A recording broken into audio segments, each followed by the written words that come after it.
Staying on the tracks.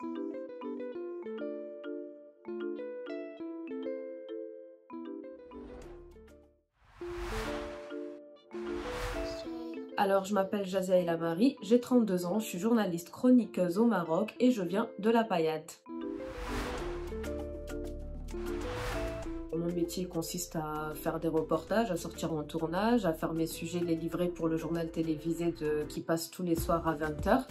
Et en tant que chroniqueuse, je passe tous les dimanches sur le plateau télévisé pour une chronique intitulée La Revue de Presse.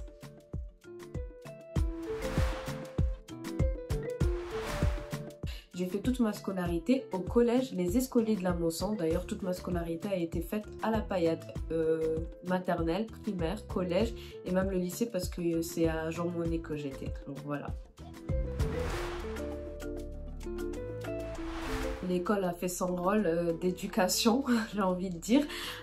Oui, il y a des profs qui nous motivent et à contrario des profs qui nous démotivent, mais c'est aussi une forme de motivation quand on a un prof qui nous dit qu'on n'aura jamais le bac et que 2 mois après on lui envoie par mail j'ai eu mon bac. C'est aussi une manière de faire un peu un pied de nez à ses préjugés et ses appréhensions.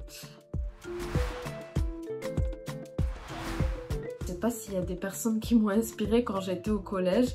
En tout cas, en tant que journaliste, mon exemple dans le domaine, je dirais que c'est Claire Chazal. C'est celle qui m'a inspirée par sa prestance, par son vocabulaire, son éloquence, sa manière de présenter le journal télévisé, tout ça. Et c'était une femme de terrain, etc.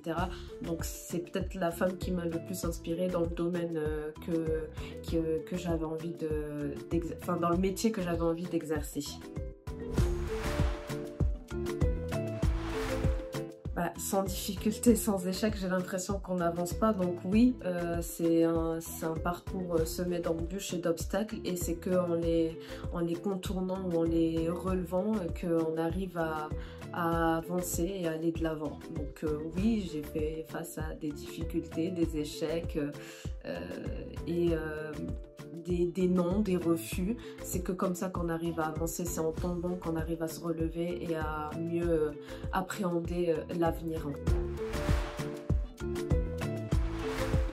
Au contraire, c'est parce qu'on vient d'un quartier qu'on doit rêver grand, voir grand, faire bouger les lignes et essayer de révolutionner ces préjugés qui nous collent à la peau depuis tant d'années. C'est maintenant qu'il faut révolutionner les choses. De dire à ces jeunes qu'il faut jamais rien lâcher, que quand on a un rêve, il faut le réaliser et que les rêves sont faits pour être réalisés. De toute façon, il faut rêver. Rêver, c'est gratuit. Donc, tant qu'on a des rêves et tant qu'il y a de la vie, il y a de l'espoir.